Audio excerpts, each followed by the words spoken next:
elles étaient appropriées, elles étaient réfléchies et elles apportaient une nourriture tout à fait spéciale qui est celle du dimanche.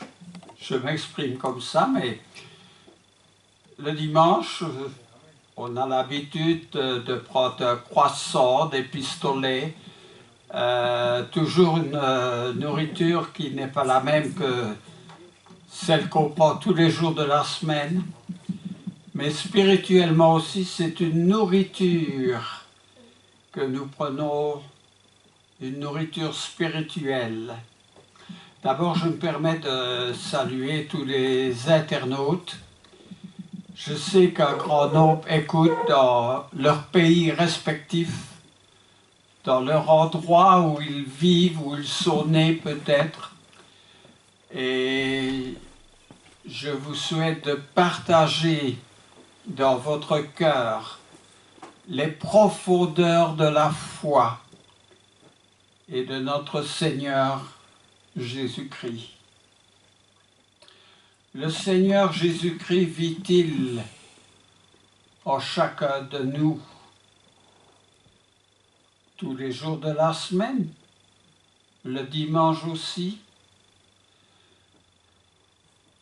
Il est difficile, lorsqu'on est chrétien, de ne pas avoir soif des profondeurs spirituelles que procurent les Écritures, pour lesquelles David disait « Heureux l'homme qui trouve son plaisir dans la loi de l'Éternel ». On a tous besoin de trouver son plaisir. Je ne sais pas quel est votre plaisir en ce moment. La littérature, les promenades extérieures, votre boulot peut-être, l'agencement de votre maison, ce sont toutes des choses qui respectivement prennent leur place dans notre vie. Toute une partie de ma vie, j'ai aimé être quelqu'un dans le service de la Croix-Rouge qui apportait la sécurité par ma présence, mais aussi un secours rapide aux personnes qui étaient soit par des journées trop chaudes exposées au soleil, accidentées sur la route,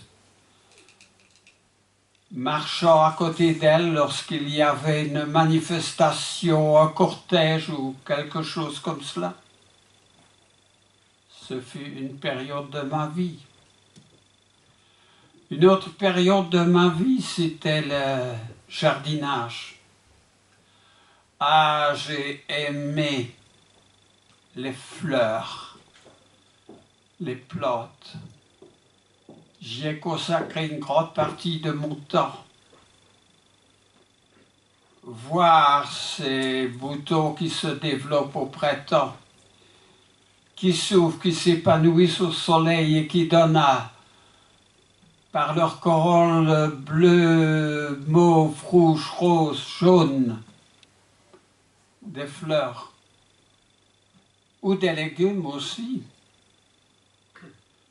Une autre période de ma vie, bien entendu, est celle où mon épouse et moi avons parcouru des territoires au loin pour apporter une nourriture spirituelle à des gens qui avaient soif de l'entendre. Un grand nombre de pays, mais tout a des limites.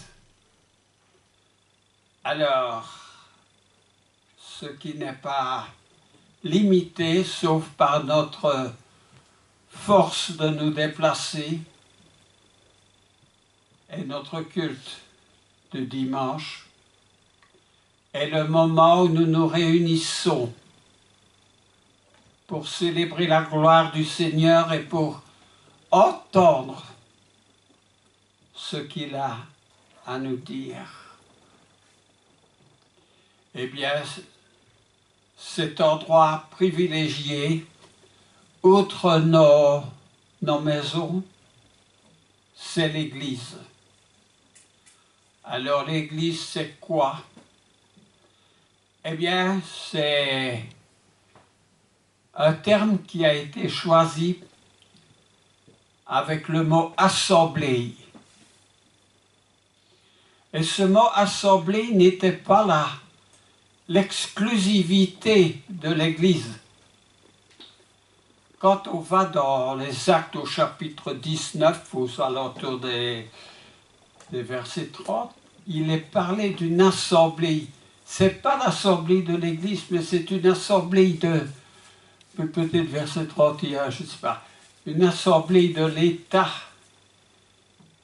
une assemblée dans laquelle se réunissaient, je vais dire des commissaires. Et ce nom a été emprunté, c'est pourquoi nous spécifions aujourd'hui l'Église du Christ. Ecclésia veut dire appeler hors de. Hors de quoi? Du monde. Hors du monde, bien sûr. Hors du monde. Parce que c'est un moment qui est privilégié, un peu comme quand nous sommes dans notre chambre et que nous fermons la porte et que nous prions. Cet endroit est privilégié à ceux qui rendent gloire à Dieu, hors du monde.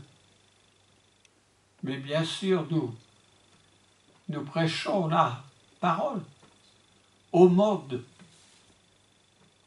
de nous rejoindre, de faire pareil. Quand nous prenons la parabole du semeur, la semence, c'est ce que nous trouvons dans les Écritures. Alors la semence est jetée au bord du chemin, les oiseaux viennent, ils la mangent, elle est jetée dans une terre peu profonde.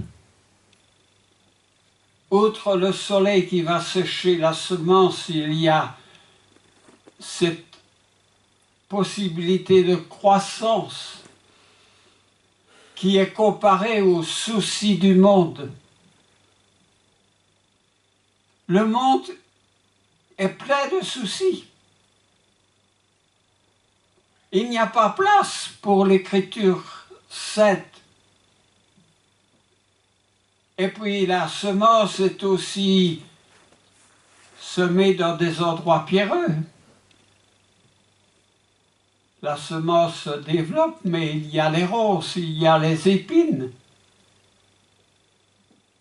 Et ça ne marche toujours pas. Pour finalement la quatrième possibilité qui est la bonne terre. Qu'est-ce que la bonne terre? Eh bien, un grain en rapporte 100, un autre 60, un autre 30. C'est quand même faible, un tel résultat. Un grain en rapporte 100, mais nous pouvons dire aussi que quand il y a un bon grain, il y a 99 autres qui ne se développent pas. Alors, si nous n'avons pas résolu que cette bonne semence prenne une priorité, et encore, retournons au jardin. La bonne semence, mais il va falloir un entretien du jardin. Si c'est une haie, il va falloir la tailler, sinon elle se développe trop et elle obstrue la vue. Si c'est dans les sentiers ou quoi, il faut enlever les mauvaises herbes qui vont étouffer Eh bien, dans notre vie, c'est à peu près pareil. Nous devons désherber. Sinon, même ces soucis du monde, ce monde, il va prendre le peu qui nous reste pour le Seigneur, le peu qui nous reste pour ce moment d'adoration. Une des activités qui était peut-être la plus nécessaire, la plus importante dont j'ai mentionné avec la Croix-Rouge.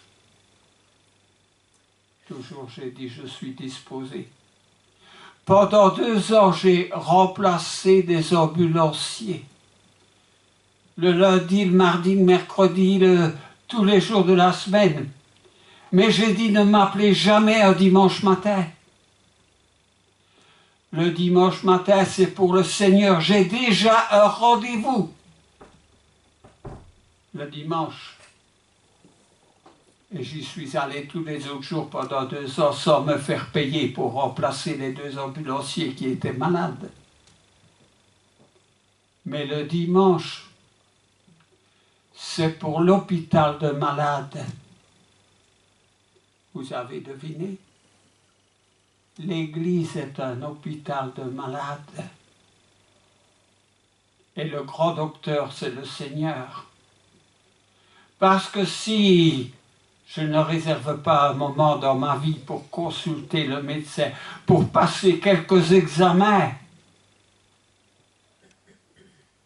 j'aurais été aveugle bien avant le moment où je le devienne. Mais pendant des années, j'allais à l'hôpital. On mesurait la tension dans les yeux, on me donnait des gouttes, on changeait les gouttes, on changeait les verres de lunettes. Tout ça, ça m'a permis de mettre le moment où je ne voyais plus du tout à la fin, en dernière chose. Alors oui, et je voudrais parler un petit peu de notre place dans cette Église. Comme Paul dit, nous sommes pleins d'humilité. C'est bien. L'humilité, c'est admirable. Mais notre humilité a des limites. En 1 Corinthiens 12, l'apôtre Paul va parler que là où notre humilité est excessive, au point de nous paralyser de faire quelque chose. Alors, Jacques, tu lis 1 Corinthiens 12, tu vois sur la feuille? Oui, 1 Corinthiens 12. Et il y a des versets qui sont mis. Versets 12 à 27. Oui. Le corps forme un tout, mais a pourtant plusieurs organes, et tous les organes du corps, malgré leur grand nombre, ne forment qu'un seul corps. Il en va de même pour Christ. En effet, que nous soyons juifs ou grecs, esclaves ou libres, nous avons tous été baptisés dans un seul esprit pour former un seul corps, et nous avons tous bu à un seul esprit. Ainsi le corps n'est pas formé d'un seul organe, mais de plusieurs. Si le pied disait « Puisque je ne suis pas une main, je n'appartiens pas au corps », ne ferait-il pas partie du corps pour autant? Et si l'oreille disait « Puisque je ne suis pas un œil, je n'appartiens pas au corps », ne ferait-elle pas partie du corps pour autant? Si tout le corps était un œil, où serait l'ouïe? S'il était tout entier l'ouïe, où serait l'odorat? En fait, Dieu a placé chacun des organes dans le corps comme il l'a voulu. S'ils étaient tous un seul organe, où serait le corps? Il y a donc plusieurs organes, mais un seul corps. L'œil ne peut pas dire à la main « je n'ai pas besoin de toi », ni la tête dire aux pieds « je n'ai pas besoin de vous ». Bien plus, les parties du corps qui paraissent être les plus faibles sont nécessaires. Et celles que nous estimons être les moins honorables du corps, nous les entourons d'un plus grand honneur.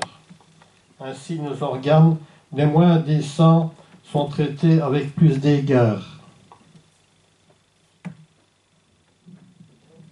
Merci. Alors, qu'est-ce que nous sommes? Qu'est-ce que vous êtes? Une main? Une oreille? Un œil, peut-être? Vous n'allez pas me dire que vous n'êtes rien du tout. Un bébé, lorsqu'il sort du ventre de la maman, il est quand même complet. Autrefois, il y avait la fête à Verviers. Pendant beaucoup d'années de ma vie, je l'ai connue place des Martyrs. Vous allez me dire, mais qu'est-ce que tu vas sortir? Eh bien, il y avait des baraques avec des attractions. On payait, bien sûr, pour entrer. Il y avait une baraque où il y avait une femme qui avait un demi-corps. Elle était assise sur un socle, j'imagine un coussin. Et cette femme apparaissait juste le dessus de son buste. Mais elle avait deux mains quand même, parce qu'elle marchait sur ses deux mains.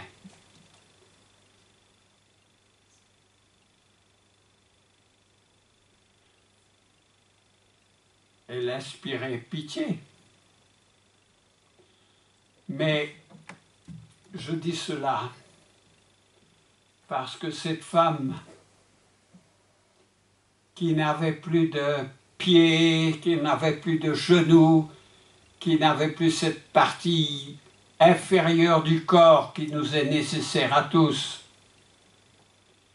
elle se servait quand même de ses deux mains et de sa bouche pour parler. Vous me direz, je n'ai qu'une bouche, où j'ai deux mains, j'ai encore deux mains.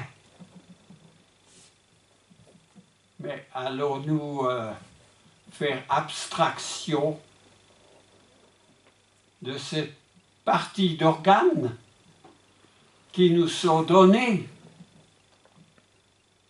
pour vivre? Mais l'Église a aussi besoin de vivre. Dans le passage cité par mon frère tout à l'heure, il parlait du temple à Malachie. Il commençait à manquer de tout dans le temple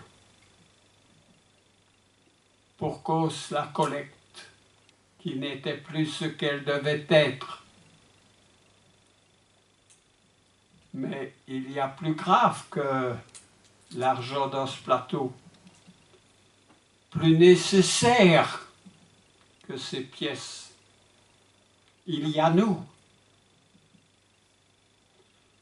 Qu'allons-nous répondre devant le Seigneur si nous consultons les Écritures? Nous y trouverons, ce n'est pas un esprit de timidité que Dieu nous donne, mais un esprit de force. Quand on va dans le milieu scolaire nous aide à quoi? À développer nos pensées, à apprendre quelque chose. Celui qui ne va pas à l'école, il aura des difficultés de lire, des difficultés d'écrire, des difficultés de compter, parce qu'il doit se servir, il doit apprendre. La parole de Dieu est destinée à nous donner la connaissance de Dieu. Il y avait des Juifs qui n'étaient pas preneurs. Et Jésus les taxe de maudits parce que vous n'avez pas la connaissance. Et parce qu'ils n'avaient pas la connaissance, il y avait cette déviation. Ne partez pas au volant d'une voiture si vous n'avez pas la connaissance du code de la route. Si vous n'avez pas la connaissance de la conduite de la voiture. Des signaux qui nous disent « allez par là », vous n'êtes pas autorisé à prendre tel ou tel chemin. Vous n'êtes pas autorisé à prendre tel ou tel chemin. Mais c'est ce que nous dit la parole de Dieu. Vous n'êtes pas autorisé à...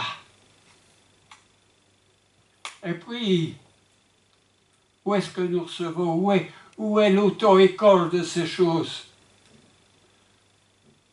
Pour les choses spirituelles, c'est l'assemblée, cette ecclésia. Et l'Épître aux Hébreux dira, n'abandonnez pas votre assemblée. Et il dira dans les mêmes versets, parce que si vous abandonnez l'assemblée, il ne reste plus de sacrifice pour les péchés. C'est le péché contre le Saint-Esprit. Relisez chez vous le passage, vous verrez que c'est bien ça que l'épistolier aux Hébreux enseigne. Vous direz, oui, mais le monde est plein d'églises. Une église vaut une autre église, que j'aille à droite, que j'aille à gauche, on entendra de tous les côtés. Gloire à toi, Seigneur. Mais ce n'est pas ceux qui m'appellent Seigneur, Seigneur, qui seront sauvés, mais celui-là seul qui fait la volonté de mon Père. La volonté de notre Père est que nous changions notre vie. Et ça s'appelle la repentance. Et ceux qui sont appelés à la repentance, Paul dira qu'ils sont lavés de leurs péchés par le baptême, acte 16. Mais quand je vais dans ces églises, et que je parle de la repentance ou du baptême, on est là avec de grands yeux, de grandes oreilles, mais ils essayent de comprendre de quoi je parle. N'abandonnez pas votre assemblée, parce que l'assemblée, ce n'est pas seulement le banc ou associé. L'assemblée, c'est un ensemble de choses qui font partie de notre vie. Le samedi, quand je prépare ma collecte, c'est l'assemblée. Comme hier, le téléphone sonne, c'est mon frère Hilario en Espagne qui a été parmi nous pendant un grand nombre d'années et qui a les 90 ans, il est retourné dans son pays. Il pense à l'assemblée, n'oublie pas de saluer les frères. L'assemblée est dans son cœur. Alors l'assemblée, c'est un engagement de responsabilité. Et Dieu veut que nous soyons des êtres responsables. L'assemblée, c'est une communion au corps et au sang de Christ, mais une communion fraternelle. Jacques, à Corinthiens chapitre 10, tu as ce passage? Oui. Nous t'écoutons. En Corinthiens chapitre 10, versets 14 à 22. Oui. C'est pourquoi, mes bien-aimés, fouillez l'idolâtrie. Je vous parle comme à des personnes intelligentes. Jugez vous-même de ce que je dis. La coupe de bénédiction que nous bénissons n'est-elle pas la communion au sang de Christ? Le pain que nous rompons n'est-il pas la communion au corps de Christ? Puisqu'il y a un seul pain, nous qui sommes nombreux, nous formons un seul corps, car nous participons tous à un même pain. Voyez les Israélites, ceux qui mangèrent les animaux offerts en sacrifice, ne sont-ils pas en communion avec l'autel? Que veux-je donc dire? Que la viande sacrifiée aux idoles aurait de l'importance ou qu'une idole serait quelque chose? Pas du tout. Mais ce que les non-juifs sacrifient, ils le sacrifient à des démons et non à Dieu. Car je ne veux pas que vous soyez en communion avec les démons. Vous ne pouvez pas boire à la coupe du Seigneur et à la coupe des démons. Vous ne pouvez pas participer à la table du Seigneur et à la table des démons. Ou bien, voulons-nous provoquer la jalousie du Seigneur? Sommes-nous plus forts que lui? Le Seigneur peut être jaloux. Le Seigneur n'apprécie pas que nous soyons les mangeurs de deux tables. Le Seigneur veut la communion. Il y a, dit-il, la table des démons et la table du Seigneur, mais on ne peut participer aux deux. Alors la communion, encore en Éphésiens au chapitre 4, tu as le passage, Jacques. Très beau verset que je vais lire au nom de Jésus. 1 Corinthiens chapitre 10, verset 14 Oui. à 22, c'est ça? Non, c'est Éphésiens, hein, Éphésiens 4. Oui, Éphésiens 4. Chapitre, verset 1 à 14. Oui. Je vous encourage donc, moi, le prisonnier dans le Seigneur, à vous conduire d'une manière digne de l'appel que vous avez reçu, en toute humilité et douceur, avec patience. Supportez-vous les uns les autres dans l'amour. Efforcez-vous de conserver l'unité de l'esprit par le lien de la paix. Il y a un seul corps et un seul esprit, de même que vous avez été appelés à une seule espérance par votre vocation. Il y a un seul Seigneur, une seule foi, un seul baptême, un seul Dieu et Père de tous. Il est au-dessus de tous, agit à travers tous et habite en nous tous. Cependant, à chacun de nous, la grâce a été donnée à la mesure du don de Christ. C'est pourquoi il est dit, il est monté sur les hauteurs, il a emmené des prisonniers et il a fait des dons aux hommes. Or, que signifie il est monté, sinon qu'il est aussi d'abord descendu dans les régions les plus basses de la terre.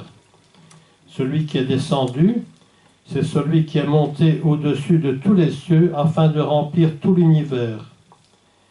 C'est lui qui a donné les uns comme apôtres, les autres comme prophètes, les autres comme évangélistes, les autres comme bergers et enseignants. Il l'a fait pour former les saints aux tâches du service en vue de l'édification du corps de Christ, jusqu'à ce que nous parvenions tous à l'unité de la foi et de la connaissance du Fils de Dieu, à la maturité de l'adulte, à la mesure de la stature parfaite de Christ. Ainsi, nous ne serons plus de petits enfants ballottés et emportés par tout vent de doctrine, par la ruse des hommes et leur habileté dans les manœuvres d'égarement. Merci.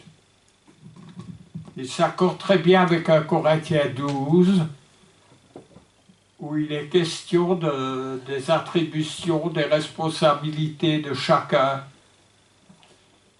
Il s'accorde bien, 1 Corinthiens 10 aussi, et il s'accorde bien dans le sens de la communion,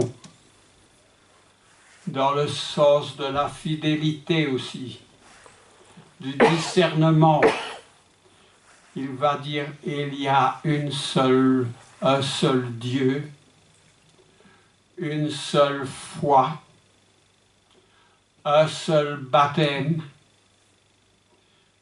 et je dirais qu'il y a une seule Église qui est tout à fait logique. Est-ce que nous sommes en communion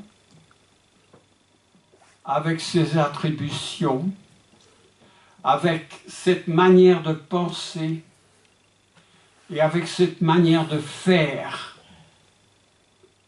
J'ai relis une fois les 3-4 premiers versets là de Éphésiens 4 ici.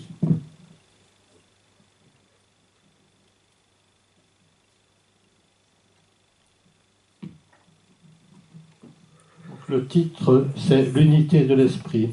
Oui. Verset 1. Je vous encourage donc, moi, le prisonnier dans le Seigneur, à vous conduire d'une manière digne de l'appel que vous avez reçu, en toute humilité et douceur, avec patience. Supportez-vous les uns les autres dans l'amour. Efforcez-vous de conserver l'unité de l'esprit par le lien de la paix. Il y a un seul corps et un seul esprit, de même que vous avez été appelés à une seule espérance par votre vocation. Merci Jean, jusque-là. Il met l'accent sur l'amour. Vous supportant les uns les autres. L'apôtre Paul disait, je supporte tout à cause des élus. Et il y avait probablement dans ce tout des choses qui étaient moins supportables, moins agréables. Les défauts de ceux qui étaient avec lui, mais il les supportait. Il les aimait. Il les instruisait. Il était l'exemple. Il était dans le corps de Christ, dont nous faisons partie dans ce lieu. Une seule foi, un seul Dieu, un seul baptême. Alors, nous sommes appelés à la communion fraternelle. Nous sommes appelés à remplir selon la mesure de Christ, selon le don que nous avons reçu, et à développer le don de l'esprit, parce que ce n'est pas un esprit de timidité. Si vous avez un esprit de timidité, mettez de l'autre côté et demandez à Dieu de vous aider. J'ai voulu ce matin mettre l'accent sur le corps de Christ, sur notre assemblée. N'abandonnez pas votre assemblée, mon assemblée est celle dans laquelle j'exerce mes responsabilités, et elles sont nombreuses. La première, c'est d'être là pour ceux qui se réunissent avec moi, pour soutenir cette assemblée.